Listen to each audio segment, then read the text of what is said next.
गुरुर्ब्रह्मा गुरुर्विष्णुः गुरुर्देवो महेश्वरः गुरुर्साक्षात् परब्रह्म तस्मै श्री गुरुवे नमः।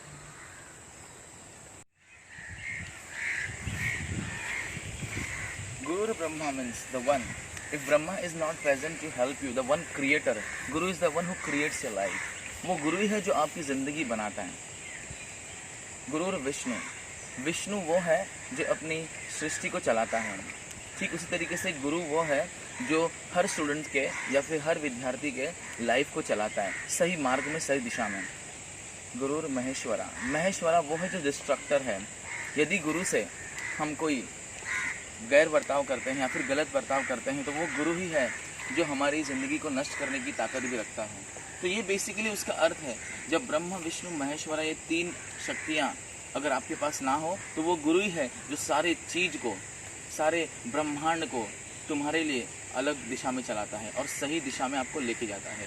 गुरु का अर्थ जानना भी बहुत ज़रूरी है। यहाँ पे गुरु का अर्थ होता क्या है? ये गुरु ये संस्कृत दो शब्दों से बना हुआ है जिसका अर्थ है गु, जिसे हम बोलते हैं अंधकार, और उसके बाद में रू का अर्थ होता है उस अंधकार से उजाला में लाना, मतलब उस अंधकार का सलूशन। और लाइफ में हमारे बहुत सारे अंधकार है, बहुत सारा तकलीफ है, बहुत सारे प्रॉब्लम्स है, लेकिन उन सारे प्रॉब्लम्स का जो सलूशन है वो सिर्फ और सिर्फ गुरु ही दे सकता है। इसलिए दो वर्ड को साथ में लाकर जोड़ा गया है गुरु। इसलिए रू मतलब हर प्रॉब्लम का सलूशन, हर अंधकार में उजाला, हर अंधकार में दिशा दिखाने वाला।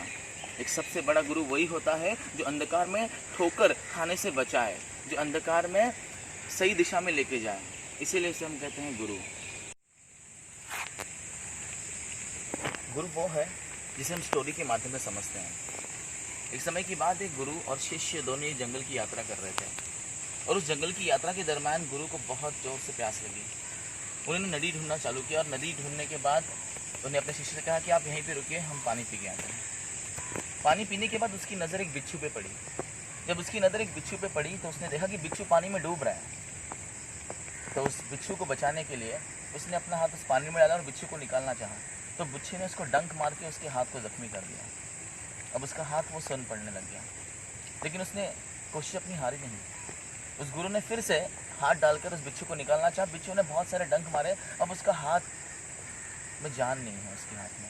अब जब उसके हाथ में कोई जान नहीं है और समय ज़्यादा लग रहा था तो शिष्य उस चीज़ को देखकर उस नदी के पास आया और उसने जब देखा तो साधु से, मतलब उस गुरु से कहा कि गुरु आप ये अपने आप को जख्मी क्यों कर रहे हो? तो गुरु ने कहा नहीं, डंक मारना ये बिच्छू का स्वभाव है, डंक मारना ये इसका धर्म है, लेकिन मैं गुरु हूँ, मेरा धर्म है किसी भी नकारात्मक स्वभाव को सकारात्मक बनवाना, मतलब नेगेटिव को पॉजिटिव बनाना।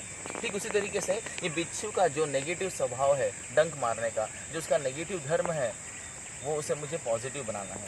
तो वो डंक मारता जाएगा, लेकिन एक समय ऐसा ज़रूर आएगा जब बिच्छू डंक मारना छोड़ देगा।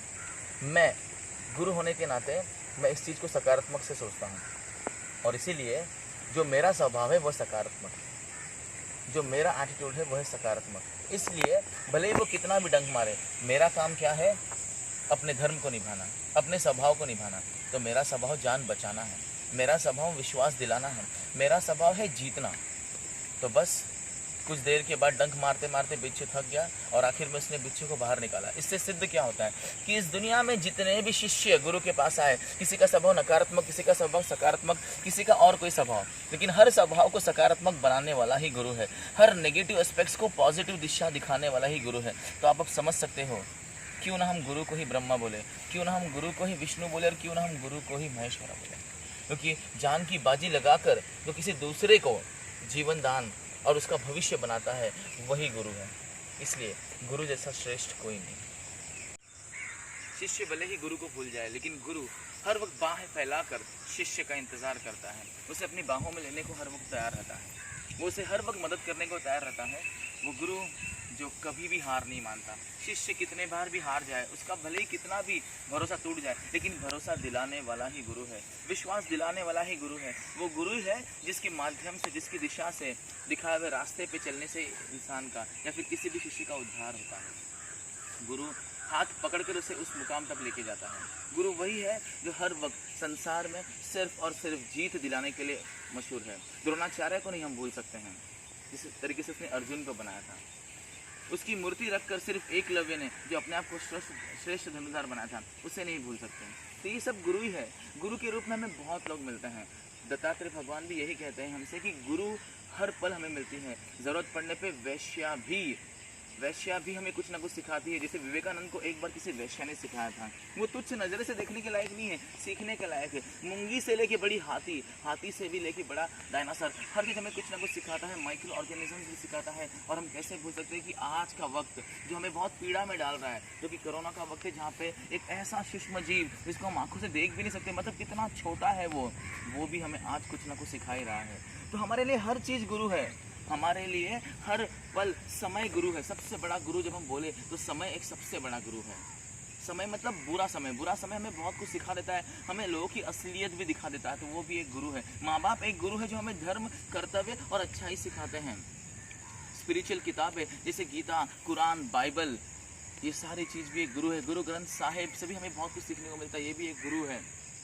समय गुरु है। नेचर सबसे बड़ा गुरु, ये जो नेचर है ना, ये सबसे बड़ा गुरु है। हमें हर वक्त देने को सिखाता है, हमें हर वक्त निछावर करने को सिखाता है, सेक्रीफाइस करने को। ना हमने यहाँ पे आके कभी यहाँ पे पानी डाला किसी झाड़ को, ना कुछ, लेकिन फिर भी उसके बाद भी इसने हमें फल, फ्रूट, ऑक्सीजन, हर वो चीज़ दी जिसकी बहुत ज़रूरत है। अब 2 मिनट के लिए सोचिए, अगर इसने ऑक्सीजन देना बंद करे तो कितने घंटे हम जी सकते हैं, कितने मिनट हम जी सकते हैं।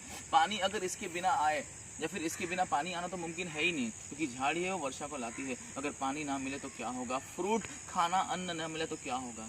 इसलिए कहता हूँ कि हर पल एक गुरु तो हमें ऐसे ही मिल जाता है जो कुछ ना कुछ सिखाता है। गलत से गलत इंसान भी बहुत कुछ सिखा लेता है, बस उसको सकारात्मक से सोचने की ज़रूरत है, और अच्छे से अच्छा इंसान तो सिखा ही देता है। इसीलिए कहता हूँ कि गुरु जैसा मान और कोई नहीं। इसलिए दत्तात्रेय भगवान ने भी कहा कि हर पल कुछ ना कुछ सीखा करो, और जिसने कुछ सिखा दिया वो गुरु है। बस आज के लिए मैं इतना ही कहना चाहूँगा। आज इस बहुत ही पॉजिटिव मौके पर, अच्छे मौके पर, happy Guru Purnima to all of you, and may God bless you. आपको हर वक्त ईश्वर आपकी रक्षा करे, खुदा आपकी मदद करे। मेरे लिए तो मेरे कुछ स्टूडेंट्स भी गुरु ही हैं। हैप्पी